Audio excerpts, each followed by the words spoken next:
ఇక్కడికి వచ్చినాక తెలిసింది మోస్ట్ వైలెంట్ ఎమోషన్ లవ్ అని.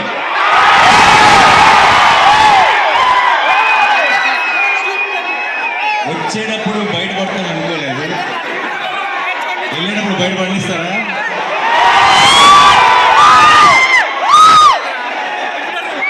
ప్రతి ఇంటర్వ్యూలో అడుగుతున్నారు మీరు ఈ సినిమాకి చేస్తున్న పెద్ద రిస్కీ స్టంట్ ఏది అని. Risky stunt